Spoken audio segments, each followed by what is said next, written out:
Okay,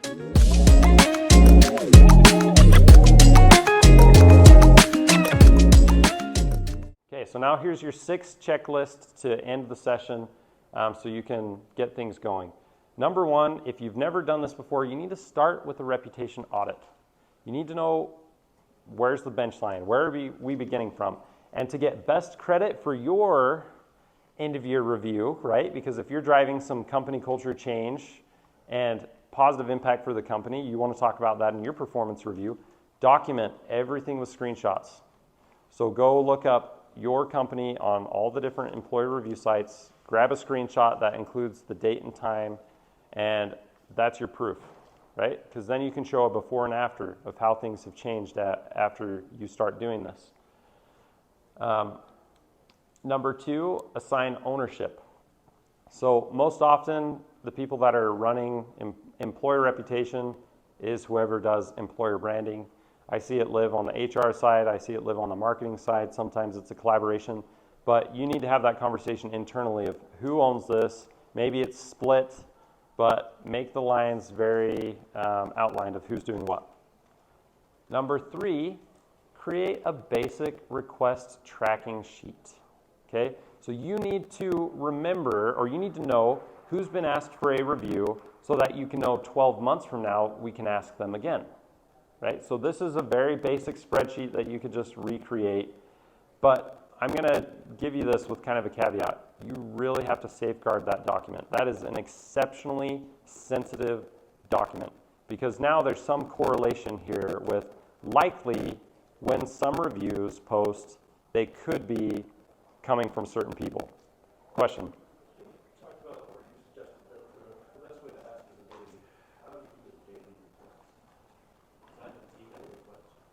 Well, yeah, it is. Yeah. I'm not supposed to like sell stuff, so I can't really like. You should do it on your own. What? There's a tool. Yes. Okay. So if we're interested in knowing that tool, we can ask later. Yep. What's your recommendation for first? So, like, how many employees do you have? 150? I mean, that's still pretty good. So you only need 25 reviews per year to qualify for Best Place to Work award. So, just to give you some expectations, like we're seeing between 18 and 30% participation. So just to give you a little benchmark of how to, like if you get, 15% and you're just kind of learning this for the first time, don't think it's a failure. Like conversion rates when you're selling products, I mean, you're looking at 1%. So I mean, a review rate on Amazon is closer to 1%. So employee reviews is way higher. But yeah, safeguard this and never, ever, ever use this information to go to a manager of a department and say, I think so-and-so wrote this review. How are you going to deal with this? Like, do not do that. Let's say you guessed the person correctly and then you confront them. Well, you just completely damaged anonymity and trust of your entire program. Okay, not worth it, ever. Now, if you guessed the wrong person, you just introduced a really negative conversation and people are not going to like that. And it could sour the engagement of an employee. Okay, just finishing this up here. So you need to design your review request templates. You don't want to be writing a fresh email from scratch every single time, right? So templatize that component and mark where you're going to customize it. Number 5, schedule your reminders. So decide what type of a cadence you can commit to. Are you going to do quarterly? Don't do it. Monthly, better than nothing. Weekly is a good standard if you're doing this manually. And then you're just going to send your emails when you see your request come through. And then the last thing is you need to monitor your profiles on an ongoing basis.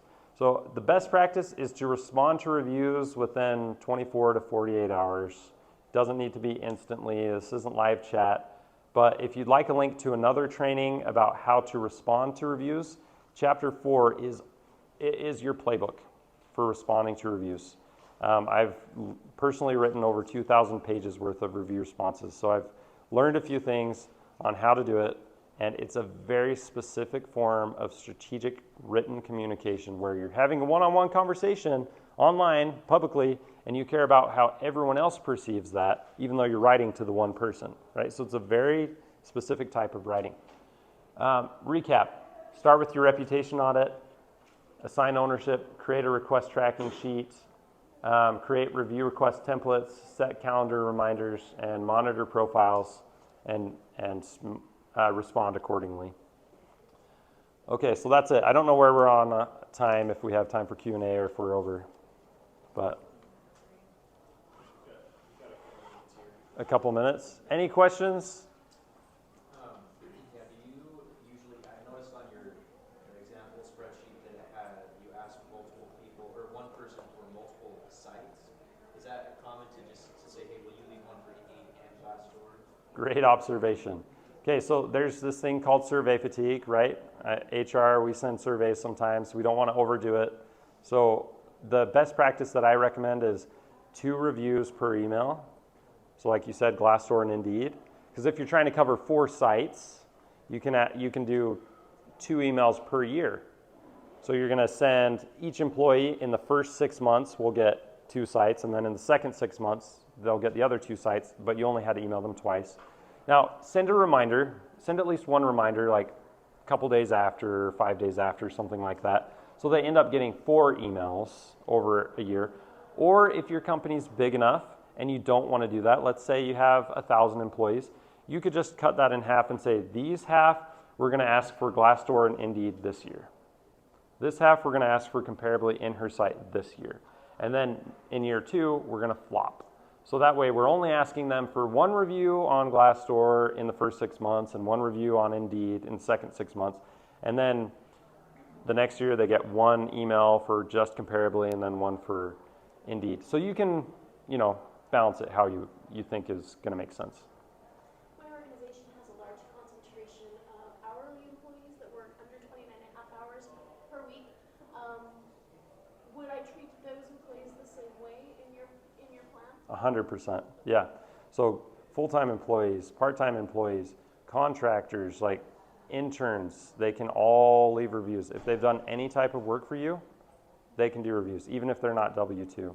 So like on Glassdoor specifically, they have a drop down to select the most appropriate work relationship. So yeah, great questions. You guys are impressive.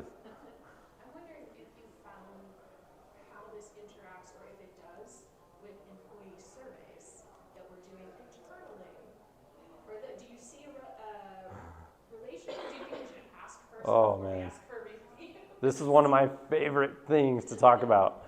Okay, so I have enough copies of books for everyone to get for free, so I'm not selling anything. They're free. But you need to read in chapter 5.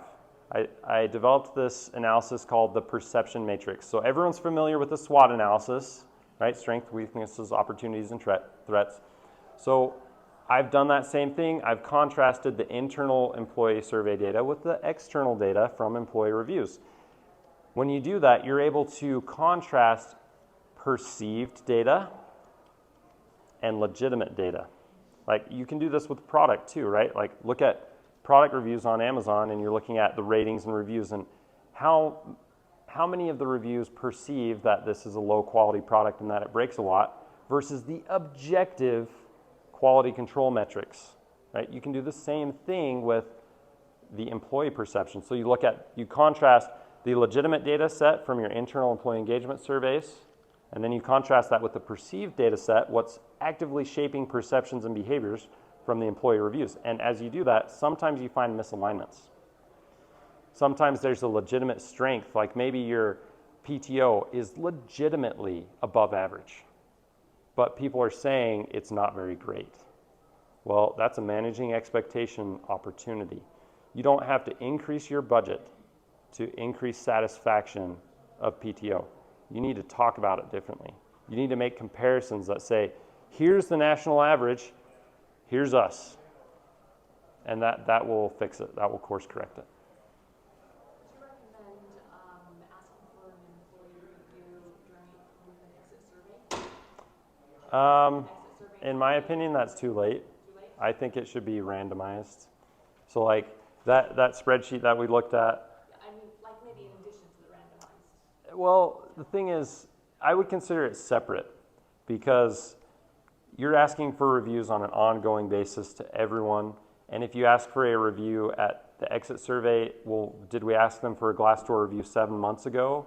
And now they're going to go hit the Glassdoor profile and it's not going to accept a review because the time frame of when we ask them doesn't line up. So that gets tricky to manage and know like, oh, well, how long has it been? So I consider those separate. The best practice for employee feedback, in my opinion, is engagement survey once a year, full in-depth survey. Then you need an employee suggestion box, an always on anonymous suggestion box. Number 3 is one-on-ones. From the work that I've done, one-on-ones is the number one driver of helping employees feel individually cared for as a systematic program. And then the 4th in a best of class employee feedback program is your employer reputation, because you need internal feedback loops and you need external feedback loops. And that's not going away. Like, you're always going to have public data to associate. And that actually takes me to just a small tangent here. So I get asked sometimes, well, what about social media and posts that our employees are making on LinkedIn, Facebook, Instagram, TikTok, wherever? Well, those are important. They have free speech, whatever. But this is the same thing that holds true in the selling products and services use case. All of that content is user-generated content, just like reviews, but they're less impactful to your business in the long run because they're not scored. There's not a rating associated with each of those comments. Every rating that people write, it impacts the aggregated score that's permanent and lives and goes up and down with time. Any social media post on any platform kind of lives and dies as it's recent and then not recent, right? So the impact is a wave, right? But reviews, it's constantly eroding or building that rating that everyone is looking at and making decisions off of. So, anything else, or we're good? Okay. Thank you, guys.